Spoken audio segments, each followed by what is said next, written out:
author and family therapist. Dr. Deb Castaldo is here with tips from her new book. It's called Relationship Reboot, Tech Support for Love. Have a copy of it. Boom, right there. Thank you, Dr. Deb, for being here. Thank you for having me. And we have Dr. Deb Castaldo. She's a family therapist, author, and radio host. Here with us today is Dr. Deb Castaldo. Dr. Deb Castaldo, a family therapist and author of Gifts of Love. So you have a lot of good tips, and I know you're right. It seems geared up to go, you're excited, but when you get there, it could be a little stressful. Yes, I think a lot of times people have really unrealistic expectations. They expect it to be the perfect vacation, have the perfect family, perfect togetherness, and it ends up being a lot of feuding, a lot of frenzy, and coming back really stressed by the end of August, exhausted. So talk more about what are kinds of viruses that people are dealing with in a relationship. Well, I'll tell you my top three. One I call angry bird flu, which is letting anger get out of control, defensiveness, attacking, and retaliating. And these have been around for a long time. These are not new. The other extreme of that is what I call powering down disease, cutting off communication, isolating, withdrawing, and refusing to solve issues together.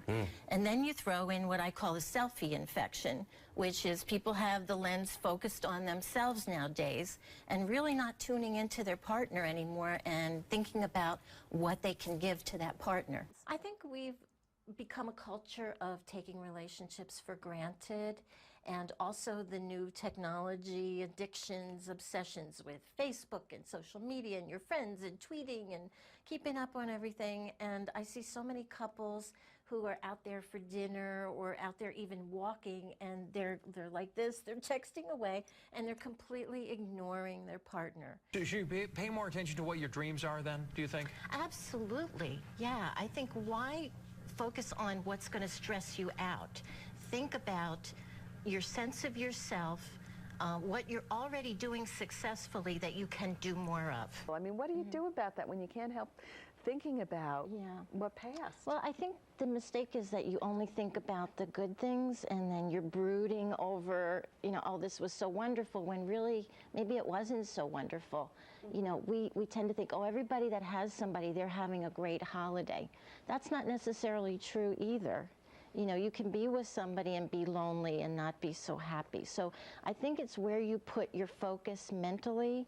If you do all these negative things to yourself, everybody's with somebody, that's all you see on TV, you're going to just add stress to yourself. So I say try to control your thinking if you can. Try to focus on what makes you feel better. Don't regiment yourself in all the things you're going to do, but maybe try to do what instead?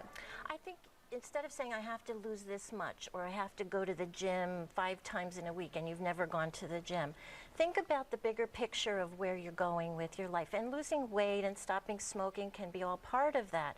But I think if you shift to what are the great things that are working for me already that I can do more of?